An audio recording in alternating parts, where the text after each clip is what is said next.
नमस्कार प्यारे विद्यार्थियों, एक बार फिर स्वागत है आपका एमजीसीआई के डिजिटल लर्निंग प्लेटफॉर्म पर। प्यारे विद्यार्थियों, आरबीएसकेवीवी और जेएनकेवीवी की काउंसलिंग चल रही है पीएटी की, और कल अलॉटमेंट लेटर आ गए हैं। तो सर्वप्रथम जिन विद्यार्थियों को कॉलेज अलॉट हुए हैं उन्हें हम बहुत बहुत बधाई देते हैं, शुभकामनाएं देते हैं।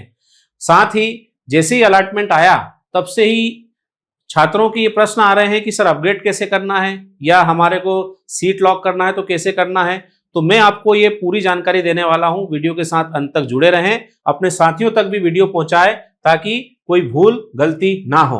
तो हम सबसे पहले देखते हैं कि 27 जुलाई 2026 को अलॉटमेंट लेटर आए हैं।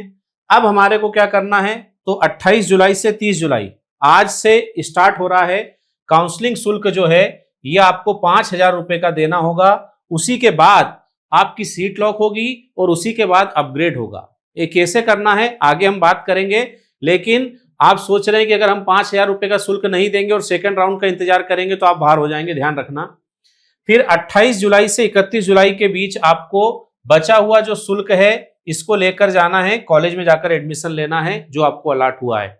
जिसको अपग्रेड करना है वो अभी एडमिशन के लिए नहीं जाएगा, लेकिन जिसको कॉलेज पसंद आ गया है, जिसने लॉक कर दिया है, वो जाएगा कॉलेज में एडमिशन लेने के लिए।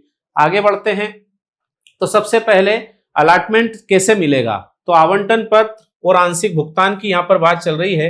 जिनको सीट आवंटित की गई है, मतलब जिनको सीट मिल गई है, उन्हें अपने कैंडिडेट लॉगिन पर जाना है और 5,000 रुपए का भुगतान करना है। इसके बाद ही आपका जो आवंटन पत्र है, मतलब अलॉटमेंट जो लेटर है, वो डाउनलोड हो पाएगा। इसके बाद आगे बढ़ते हैं।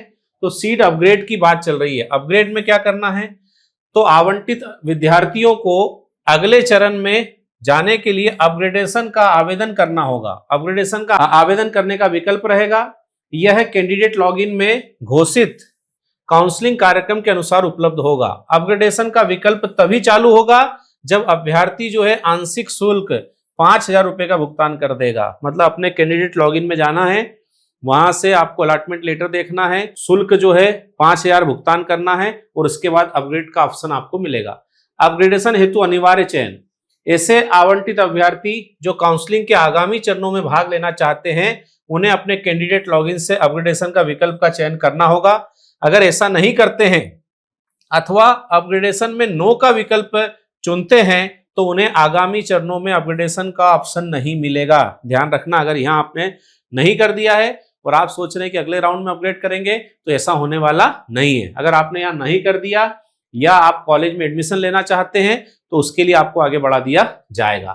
आगे बढ़ते हैं। आवंटित महाविद्यालयों में प्रवेश की प्रक्रिया। प्रवेश की प्रक्रिया क्या है, ऐसे अभ्यर्थी जो अपनी आवंटित सीट पर प्रवेश लेना चाहते हैं, वे अलॉटमेंट लेटर डाउनलोड करने के बाद आवश्यक मूल दस्तावेजों एवं आवंटित महाविद्यालय के निर्धारित प्रवेश शुल्क के साथ आवंटित संस्थान में उपस्थित होना पड़ेगा और आगे की प्रवेश प्रक्रिया जो है वहां संपन्न की जाएगी।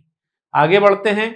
फिर आप ऑनलाइन एडमिशन की पुष्टि यहां पर दी गई है। एक आवंटित महाविद्यालय द्वारा ऑनलाइन पोर्टल के माध्यम से अभ्यर्थी का ऑनलाइन प्रवेश सुनिश्चित करने के उपरांत ही प्रवेश की प्रक्रिया पूर्ण मानी जाएगी। मतलब यह है कि आप उस कॉलेज में एडमिशन लेने जाएंगे तो वहां ऑनलाइन आपका प्रवेश पहले निर्धारित किया जाएगा, बाकी प्रक्रिया बाद में होगी, इस बात का ध्यान रखना है।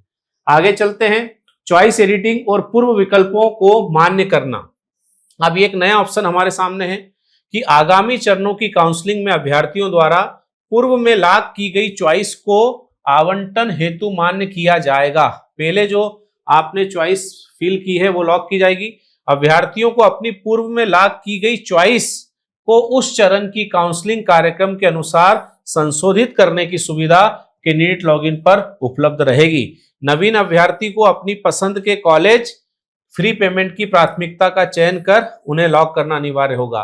मतलब आपको यह बात ध्यान रखना है कि आपने जो चॉइस फिलिंग पहले किया है आप उसको संशोधित कर सकते हैं, ऊपर नीचे कर सकते हैं। और पहले राउंड में जिन्होंने रजिस्ट्रेशन नहीं कराया था वो रजिस्ट्रेशन करके अपनी नई सिरे से चॉइस फिलिंग वो कर सकते हैं। ये बात ध्यान रखेंगे। आगे हम चल रहे हैं। रिक्त सीटों का प्रदर्शन। जब पहला राउंड में सीट बच जाएगी तो इसकी प्रक्रिया समाप्त होने पर रिक्त सीटों की जानकारी जो है पोर्टल पर दी जाएगी कि अब इतनी सीट बची है। आगे बढ़ते हैं। तो किस तरह से मानदंड है कि कौन कौन से विद्यार्थी पात्र होंगे। तो प्रथम चरण में सभी पंजीकृत एवं सत्यापित अभ्यर्थी जिन्होंने रजिस्ट्रेशन कराया है और डॉक्यूमेंट वेरिफिकेशन कराए वो हैं। सेकंड में कौन पात्र होगा, तो प्रथम चरण में सीट मिली थी, द्वितीय चरण के लिए अपग्रेड का विकल्प चुना है, ये पात्र हैं। द्वितीय चरण में नए पंजीकरण जिन्होंने नया रजिस्ट्रेशन कराया वो भी पात्र हैं। प्रथम चरण के पंजीकृत और सत्यापित लेकिन सीट आवंटित नहीं हुई है वो भी पात्र हैं। फिर हम देखते हैं प्रथम चरण में सीट आवंटित हुई लेकिन प्रथम चरण में प्रवेश नहीं लिया, ये पात्र नहीं होंगे। ध्यान रखना, अगर आपने 5,000 रुपए जमा नहीं किए हैं और आपको सीट आवंटित हो गई, आपने प्रवेश नहीं लिया है, अपग्रेड भी नहीं किया है, तो आप बाहर हो जाएंगे। प्रथम चरण की आवंटित सीट को निरस्त कर दिया, वो विद्यार्थी भी यहाँ पर पात्र नहीं होंगे। ध्यान रखना, प्रथम चरण में प्रवेश ले चुके हैं और संतुष्ट हैं, वे भी द्वितीय चरण के लिए पात्र नहीं होंगे। एक चरण और आएगा तृतीय, इसके अंदर कौन पात्र होगा। द्वितीय चरण में सीट आवंटित हुई थी लेकिन उन्होंने क्या कर दिया था, अपग्रेड कर दिया था, वे पात्र हैं। प्रथम और द्वितीय चरण के पंजीकृत सत्यापित जिन्हें सीट नहीं मिली थी वो वाले विद्यार्थी पात्र हैं। बाकी कोई भी विद्यार्थी तीसरे चरण के लिए पात्र नहीं है, इस बात को ध्यान में रखेंगे। अगर कोई दिक्कत आती है तो यहाँ कुछ हेल्पलाइन नंबर दिए हैं, ये स्क्रीन पे लिखे हुए हैं। इन नंबर पर 8 से सुबह 8 बजे से रात्रि 8 बजे तक आप सोमवार से शुक्रवार तक और शनिवार रविवार 9:30 से 6:30 बजे तक कॉल कर सकते हैं। यहाँ पर कुछ वेबसाइट्स दी हुई हैं, इन वेबसाइट के ऊपर भी आप जो है मैसेज कर सकते हैं, अधिक जानकारी यहाँ से प्राप्त कर सकते हैं। तो कोई गलती ना करें, अच्छे से काउंसलिंग में भाग लें तथा ऐसे विद्यार्थी जो 2027 को टारगेट कर रहे हैं या जिनको सीट अलॉट नहीं हुई है उनके लिए एमजीसीआई में एडमिशन चल रहे हैं। सीयूटी हो चाहे पीएटी हो, हिंदी मीडियम हो, इंग्लिश मीडियम हो, ऑनलाइन हो, ऑफलाइन हो, सभी तरह के एडमिशन जो है चल रहे हैं। और इन एडमिशन को लेकर आप वैसा ही परिणाम दे सकते हैं जैसे पीएटी में एमजीसीआई की आंधी थी। एग्रीकल्चर एजी 1 to 3 ग्रुप में 1 से लेकर 10 रैंक तक पूरे एमजीसीआई के विद्यार्थी रहे हैं। साथ ही सीयूटी में भी आप देख रहे हो कि 600 प्लस के क्लब में 7 विद्यार्थी एमजीसीआई के रहे हैं। इसी तरह का परिणाम देने के लिए जुड़े एमजीसीआई के साथ, क्योंकि हर फैमिली का भरोसा है एमजीसीआई। Thank you.